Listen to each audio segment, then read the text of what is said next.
55 55 और 95 हर उम्र के लिए यकसा मुफीद। मफाद आम्मा का आलम बरदार। जरूर सब्सक्राइब करें, लाइक करें, शेयर करें और बेल आइकन प्रेस करना न भूलें। Rabbani the scholar YouTube channel. ये पहली कहानी थी जो हमारे आज की नशिस्त की अख्तर इकबाल रफ़ी साहब ने पेश की, और बाकी तबसरा भी जो उस पर किया गया वो हक बख्शनाक रसीद है, क्योंकि कहानियों से ऐसे सबक आमोज मतलब मामला सामने आते हैं कि कहानी पढ़कर जहाँ बच्चा भी सीख सकता है, समझ सकता है, वालिदैन के लिए भी एक तरीके से वो जो है रहनुमाई का बाइस हो सकती है। और हम जैसे नए असातिज़ा जो दर्स और तदरीस के पेशे से वाबस्ता है, हमें भी बहुत कुछ सीखने को मिलता है कि हम अपने तलबा को किस तरह से गाइड कर सकते हैं। मैं भी मुबारकबाद पेश करता हूँ। आइए, दूसरे कलमकार का नाम यहाँ पर, रशीद आर्टिस्ट का नाम यहाँ पर लिखा हुआ है।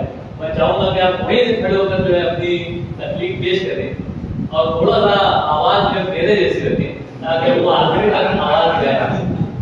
ये तो मुश्किल है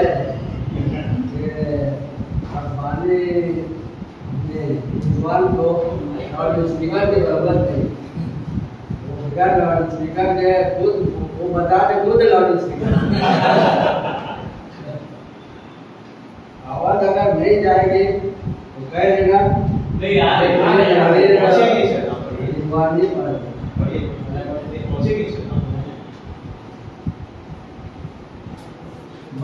मैं आज के लिए लिखा था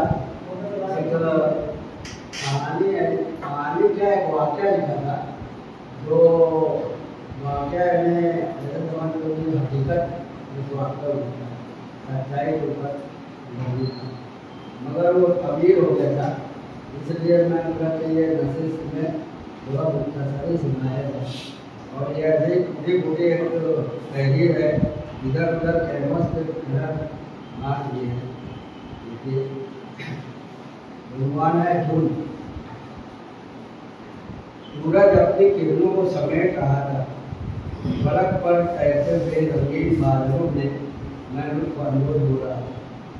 शाम होने को है, परिंदे अपने आशियाने की तरफ परवाज करते दिखाई दे रहे। एक अकेला परिंदा भी दिखाई दे रहा था, जिसकी परवाज भी अलग दिखाई दे रही। वो परिंदों के कारवां में नहीं था। ये इसका ऐसा लगता था कि इसका कोई आशियाना नहीं है। रंगीन बादलों के दरमियान प्रवास करते हुए नजरों से उतर उठे। मैं चाय का गिलास हाथ में लिए लोगों के दरमियान बैठा हुआ हूँ, लेकिन तन्हा क्यों? एक वक्त था जब मैं भी कारवां के साथ साथ था, बेजा होकर बाहर सब साथ में थे। बिछड़े सभी बारी बारी अफसी गुरमासी की यादें हैं। दोस्तों के साथ गुलकारियाँ, वो महफिलें, वो अनूमन आराइयाँ, सब यादें बनकर रह गई। वह अकेला परिंदा तो इस परवाज में मायूसी झलक रही थी। मैं भी तो मायूसी के दाग में गिरता चला जाता था, क्योंकि मुझसे मेरा हम सफर, मेरा हम ख्याल, मेरी जिंदगी, मेरी खुशियाँ सब चली गई थी ऐसी जगह जहाँ से कोई वापस नहीं आता। आगे ऐसा क्यों हुआ? एक हसीन मायूसी अब ऐसा यादों के साथ था। दिल में अब दर्द के सिवा कुछ भी नहीं। हवा में सरगोशी की। तुम फनकार अपने दर्द में डूब गए, मायूसी के धार से निकलो, समाने का दर्द महसूस करो। फनकारों के लिए होता है फनकार अपने पूर्ण जिगर से चिराग रोशन करके लोगों को किरणों की फनकार अपने जिगर से चिराग रोशन करते हैं, लोगों की जीवन के आंसू की दर्द महसूस करते हैं। इसकी कलम फूलों की डाली भी है और ऊपर की तलवार भी है। अकेला परिंदा नजरों से गुजर हो गया। मेरे हाथ में चाय के गिलास में आखिरी घूंट था। संसार का बस इतना ही फसाना है कि घूंट से आना है, घूंट में जाना।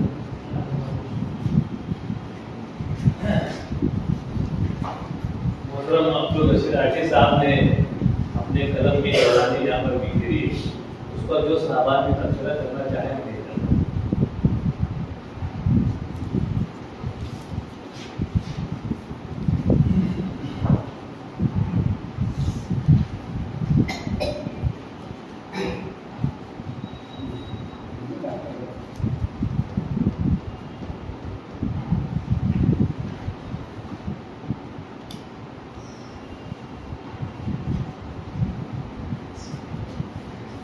मैं बोलना चाहूँगा, रशीद आठी साहब जब भी लिख कर लाते हैं तो मुझे ऐसा महसूस हुआ अभी आज की जो उनकी कहानी सुनकर कि बस वो अपने घर से निकले, होटल पर पहुंचे, चाय का गिलास लिया, चाय मंगवाई।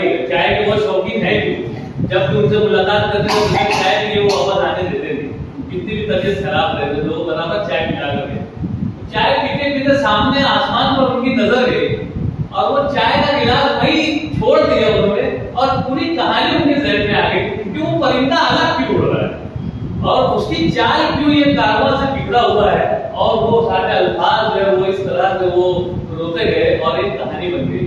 और उन्होंने ये बता दिया कि हमारी जिंदगी यही है कि हम दुनिया में जब आते तो है ना, कभी कारवां के साथ रहते हैं, कभी कारवां से बिछड़ जाते हैं और कभी एकदम से हम बिछड़ कर जो है पूरी दुनिया से जो है चले जाते हैं।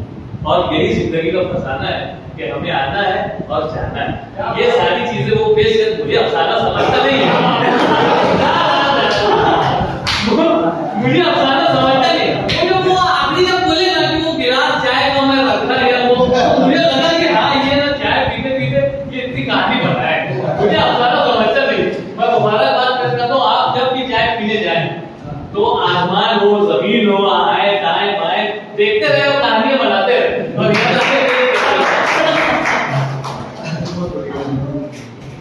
ये जो है पेंटर साहब का ये पस मंजर था, ये मंजर था और रिजवान जो है पस मंजर है। ये सवाने की तहरीर थी, उसमें सवानी ज्यादा है, पूरी तहरीर सवानी है। और पूरी तहरीर से एक चीज बहुत नुमाया है कि पेंटर साहब बूढ़े हो गए। पेंटर साहब बूढ़े हो गए। हैरत मुझको उस वक्त हुई जब उन्होंने कहा कि अकेला परिंदा रंगीन बादलों में। पेंटर साहब से ये गलती की तौक़े नहीं की जा सकती। शफक की लाली होती है, शाम का धुंधला का होता है, शफक की लाली होती है, रंगीन नहीं, वो एक ही रंग यकरंगा होता है, रंगीन नहीं होता है ना, उसमें हरा पीला ब्लू नहीं होता। तो वो जो है शफक की लाली में होता हुआ परिंदा पिछड़ा चला जा रहा था। और एक चीज में वो अपना झुंड जो होता है, परिंदों का जो झुंड होता है उसको उर्दू में कहा जाता है पर्रा। परिंदों का जो झुंड होता है, जैसे गाय मवेशी का जो झुंड होता है उसको हम झुंड कह लेते हैं, है ना, मवेशी कह लेते हैं। लेकिन परिंदों का जो झुंड होता है पेंटर साहब, तो उसको उर्दू में पर्रा कहा जाता है। तो अपने पर्रे से इधर था, पीछे चल रहा था जो भी। एक चीज और मैं कहना चाहता हूँ कि मिश्रा मेरे जहन को घूम गया और रिजवान बनने लगा, मैं हो गया। पर इतना है पेंटर साहब को मैं कहूँगा कि अगर बरस छोड़ दिया आपने तो लगी है मुहर जुबान पर तो क्या के रख ली है। हर एक मैंने डुबो ली है पूरे दिल में उंगलियां अपनी, तो वो जो है आपकी उंगलियां ही दीवारों पर चलते रहे और यानी नक्श दीवार भरता रहे। कुछ हम लोगों को ये नए नए अफसाने सुनने को मिलते रहे, बहुत अच्छा है। आप आते रहिए और सुनाते रहिए।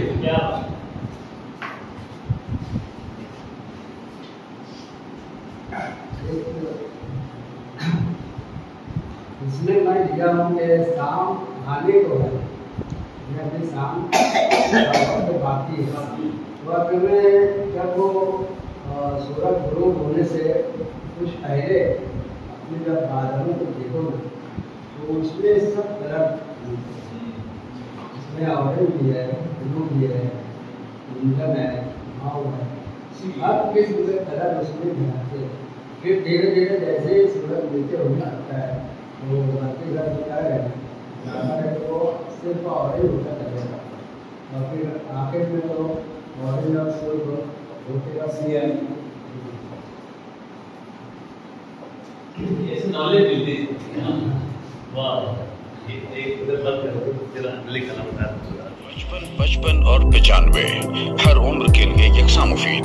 मफाद आम्मा का आलम बरदार। जरूर सब्सक्राइब करें, लाइक करें, शेयर करें और बेल आइकन प्रेस करना न भूलें। Rabbani the scholar YouTube channel.